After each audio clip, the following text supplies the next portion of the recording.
I really wasn't always a cool kid. Honestly, I wasn't. Actually, far from it. I always felt very different. You see, I grew up very different, or so I thought. I was brought up, my brother Nicholas and I were brought up by a loving, beautiful, single lady who wanted the best for her kids like any parent would. And to her, the best for me or the best for us was self-reliance, self-sufficiency. And that's what Mom always wanted for us. It was this thing that made her ship us off to school at a very young age, boarding school, at a very young age of, I was 8 going 9. It's not something I'd recommend you do with your kids. You see, my mom was not the typical African mother. John, Humako, no. Actually, my mom was very democratic, and my relatives will tell you, and my friends will tell you, my mom was what you would describe easily as an easy parent. From a very young age, she expected you to know that choices have. So in my life, I don't remember my mom chapaying me. The primary school I went to was called APTC, which stood for Administration, Police, Training, College, Primary School. So it gives you an idea of what kind of school it was. It really was a military school. And I don't think they realized the difference between the kids and the kurutus. Like, quite honestly, to date, I can do like a very serious, let me show you. I can do a very serious slow march.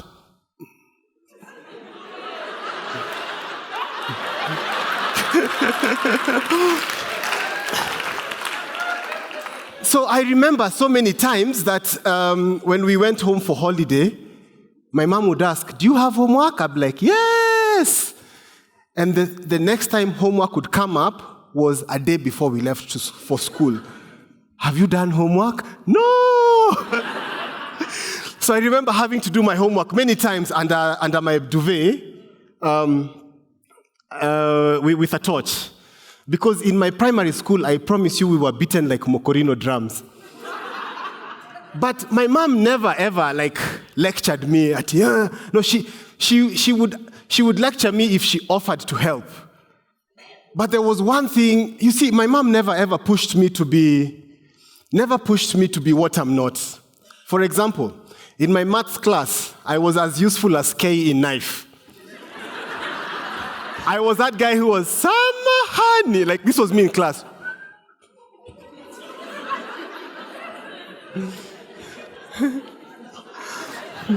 But somehow, in performing arts, being on stage was something that came so naturally to me, and I loved it. You see, as a kid, I have eczema, and kids would make fun of me. But my ability to just talk to people and be with people and be on stage made me sharpen a skill that all kids need. Mchongo no. But somehow I made it, and I graduated primary school and made it to high school. And I attended Braeburn. Muranga branch.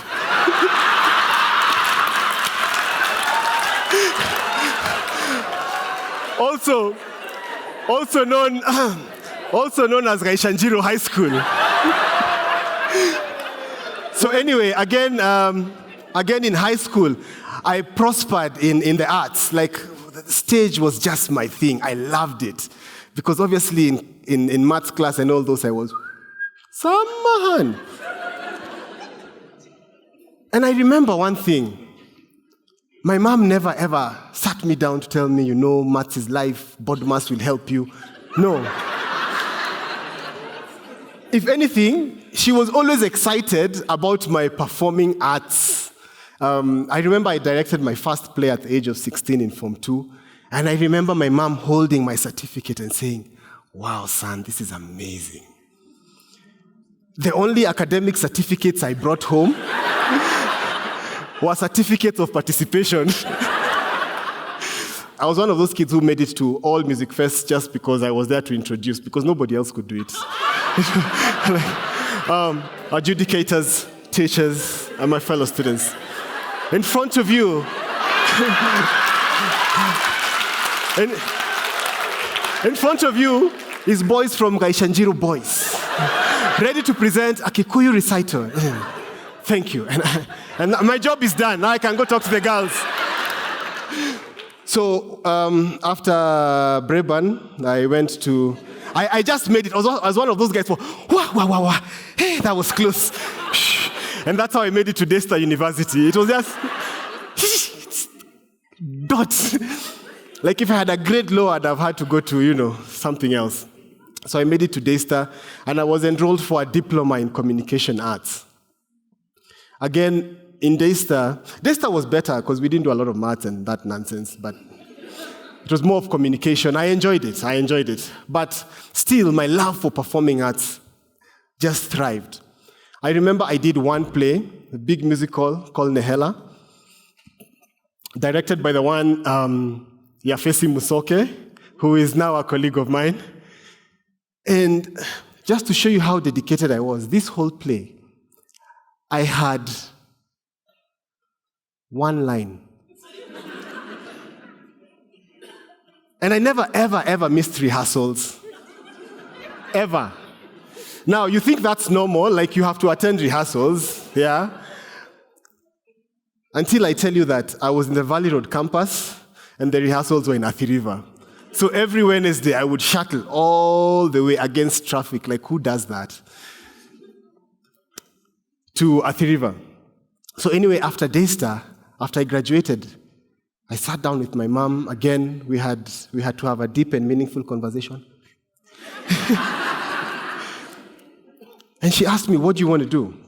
You see, at the time, I had just gotten an invite to attend acting school in South Africa, to do a course in acting for film. You see, I knew two things for sure. One, that the diploma that was supposed to take 2 years took me 3 years because we were struggling financially. And two, I'd never been on a plane. Even me, I wanted to be escorted to the airport. You know those guys, airport, the kamatatu is written private. And then it has palm trees like Palm Sunday. Even me, I wanted to be prayed for at the airports. Dear Lord, these machines have been made by the hands of man.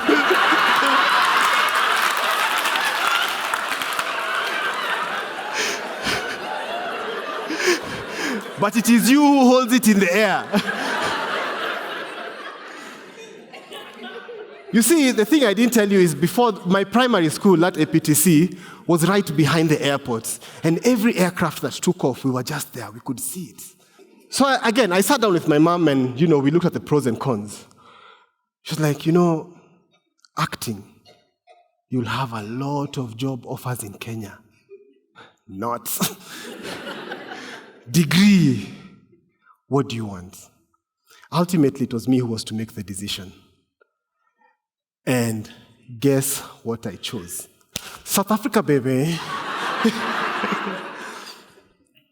After I went to South Africa, lived in Cape Town for slightly under a year, finished my course and came back. And when I came back, I actually really struggled. Because quite honestly, it's not like the market is really looking for someone with a diploma in communication arts and a certificate in acting for film. It's not something like LinkedIn, hey, look at me. No, it's not one of those. My friends consider me very lucky, and I never want to prove them wrong. So with my qualifications, I got 2 jobs. Not 1, 2. During the day, I was a marketing manager for New Metro Cinemas at the Village Market. And in the evening, I was a sports anchor at KBC Channel 1. So one day, as I was in the office, now this is my day job, I had a fight with my South African boss. And there happened to be an advert on the paper that day that a certain airline was looking for a cabin crew. Again, it was something I really, really wanted to do. My love for travel was inspired by my mom.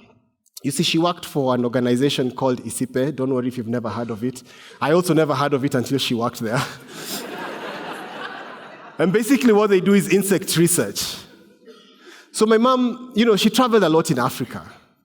And every time there was an opportunity to travel with her, like I remember once she came to school to ask for permission for me to travel with her to Zimbabwe. And the teacher was like, but this week is exams. And that's how I missed my first trip to Zimbabwe.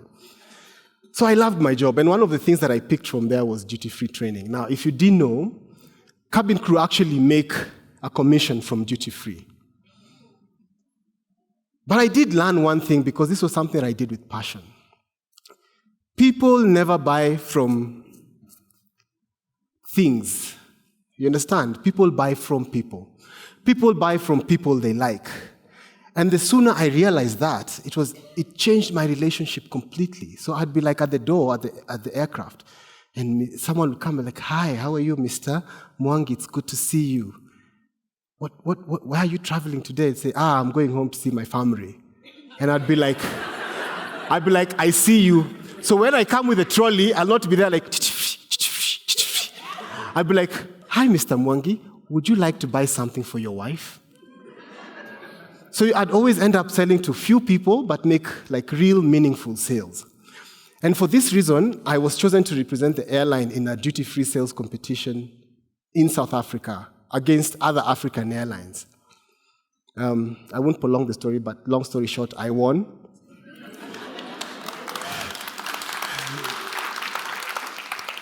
And then after that, we qualified now to go for the world competition.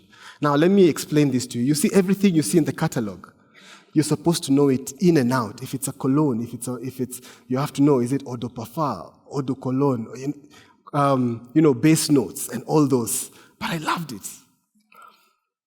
Went to the UK, in a small town in the south of the UK called Brighton, and there we were competing with airlines from all over the world. I tell you, I made friends from Suriname. I made friends from Indonesia, Singapore. It was nice, but we were also very aware that this is a competition. And I actually won the merchandiser of the year. It was quite weird for a black guy to be number one, and then there's a Chinese chick and a Jungu. You're like, this feels wrong, but hey! So shortly after that, when I came back home, I made another list. And this was a retrenchment list, not too long after that. Ladies and gentlemen, allow me to digress a bit. I don't care what corporates say. There is nothing glorious or wonderful about retrenchment. You know how they make it sound like we are letting people go. It's like you're running in a wheat field, like, go and prosper. It's like they're letting you out so gently. There is nothing. It's actually very dehumanizing.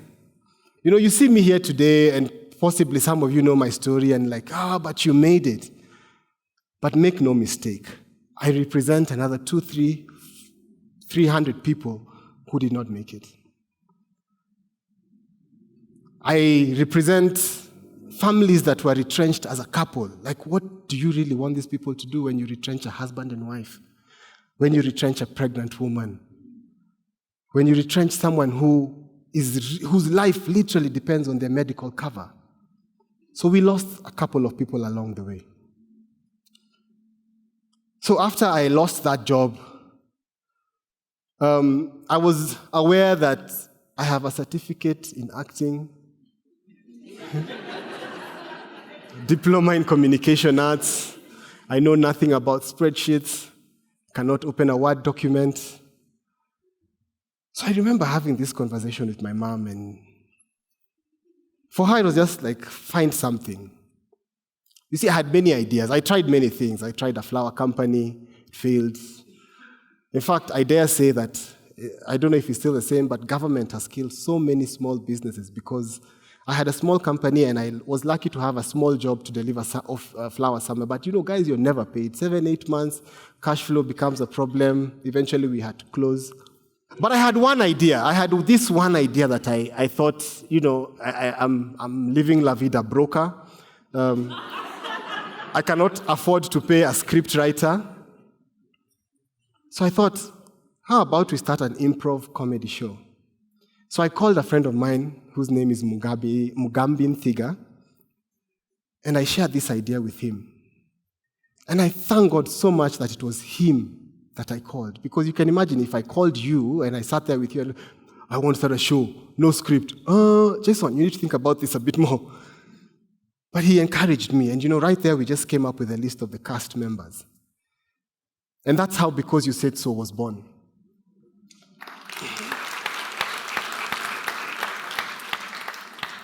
For those of you who don't know about Because You Said So, this is an improv comedy show that I host and produce, which is now, I dare say, is Kenya's second biggest comedy show, and is Africa's biggest improv comedy show, something I'm very proud of. We've also gone ahead to start a stand-up comedy show called Spare My Ribs, which is creating a platform for young stand-up comics in Nairobi, and hopefully in the near future for lots of Africans. I would like to quote someone that is really, really precious to me.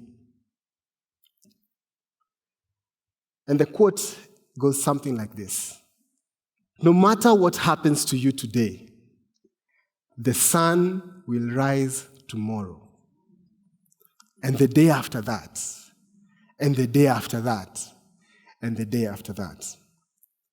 So the sooner you can get over yourself when things are good, and the sooner you can get yourself up when things are down, the better for you, because that's the cycle of life. And this is a quote by none other than Rahab Nyanjogo Runo, who happens to be my mom. Thank you.